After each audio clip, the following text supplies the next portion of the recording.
the amount of body motion clearly seen by the movement of the rear view mirrors. See how the Honda transmits more road shock to the body? That translates to a rougher ride on potholed streets.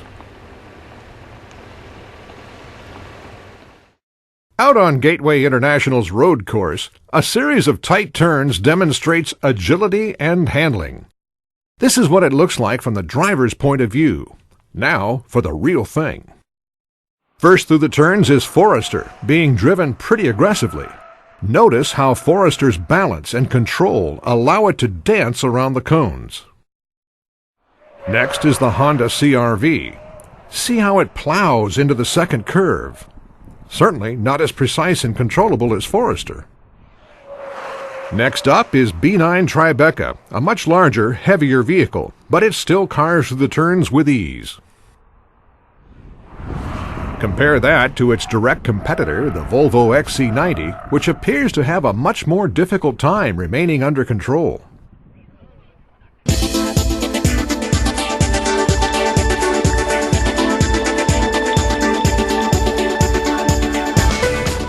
In this exercise, vehicles are driven onto a ramp that incorporates 4 sets of rollers. 2 cameras capture the action on both sides of the car. First, the vehicle must climb over a log, demonstrating how power is transferred under a light load. Next, with its front wheels on the rollers, simulating an icy hill, the car must transfer power to the rear wheels so they too can get over the log. Now comes the toughest part. With all 4 wheels on rollers, it's as if the car is on glare ice. This exercise clearly shows how the all-wheel drive system and the electronic traction control transfer power among all 4 wheels. The goal is to drive up the ramp past the rollers. Will a Passat be able to do it?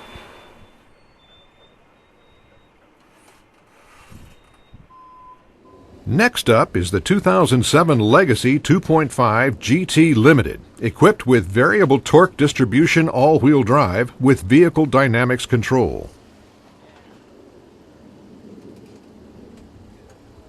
Again, with all 4 wheels on rollers, the traction control system must try to eke out some amount of grip in order to climb this simulated icy hill.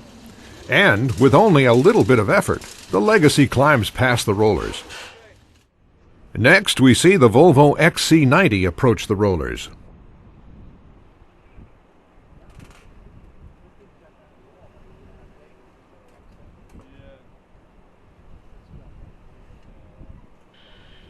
See how the front wheels spin a bit before power is transferred to the rear wheels?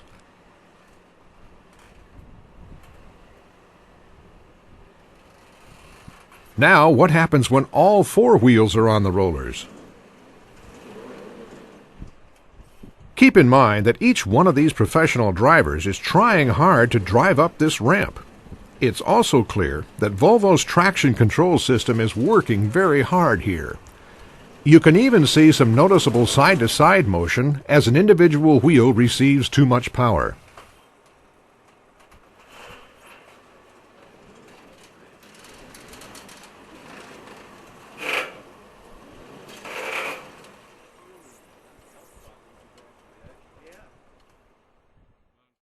Next is our most direct competitor to the Volvo XC90, the Subaru B9 Tribeca. Note how power is transferred front to rear at the beginning of this exercise. And then side to side. And then all 4 wheels as the vehicle dynamics control system searches for traction.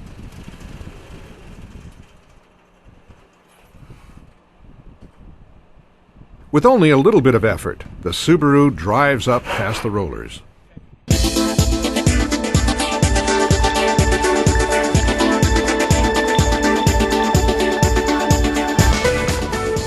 The wet road handling course gives sales consultants a real-world feel for how well the vehicles respond to driver input.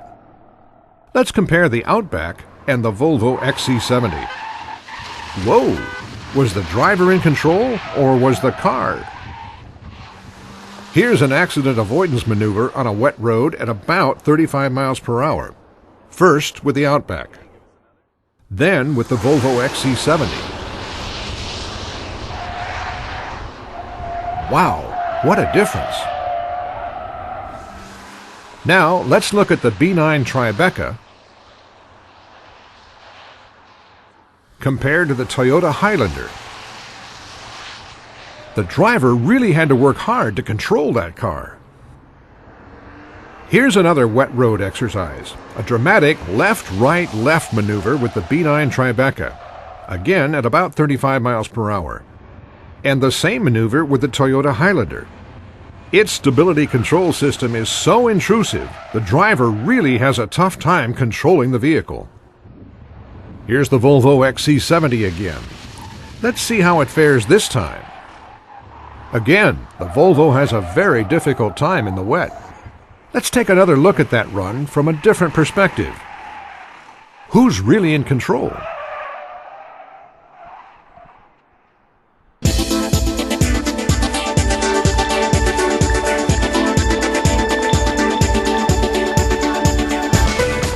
The highlight of the off-road course is this 35-degree dirt hill. No running starts are allowed here, making this exercise even more difficult. Seems pretty easy for the forester. Here's a direct competitor, the Honda CR-V. Will it or won't it? See how the front wheels are clawing at the dirt while the back wheels aren't doing a thing? Honda's real-time four-wheel drive is supposed to transfer power front to rear, but it certainly isn't doing that now. This is a real-world demonstration of the strengths and weaknesses of competitive all-wheel drive systems. Try again, but I guess in this case it won't.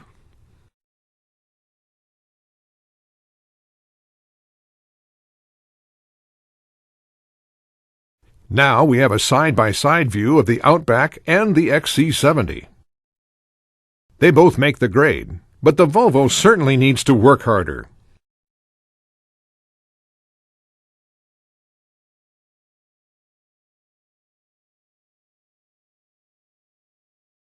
Next up is the B9 Tribeca. Even at a very slow speed, it has no problem climbing up this imposing hill of dirt.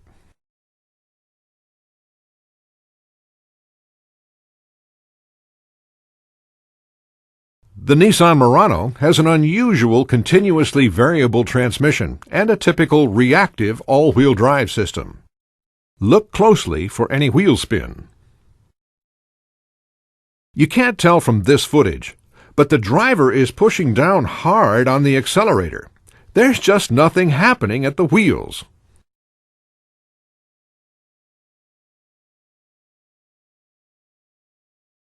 It just seems to stall, a very strange performance.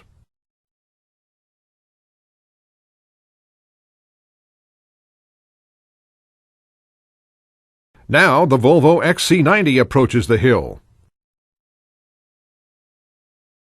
Not enough gas. Try again.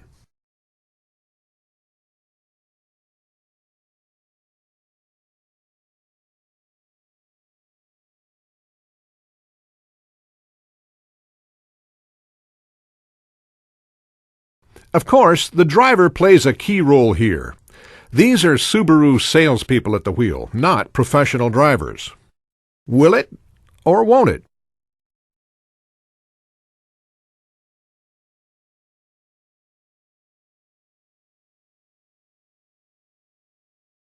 The Toyota Highlander has a very front-wheel drive biased all-wheel drive system. That's easy to see here, since the front wheels are doing all the work.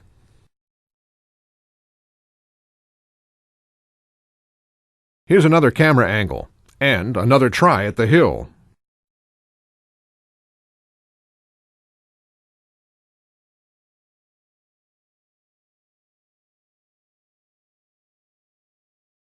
The car and the driver are certainly giving it their all.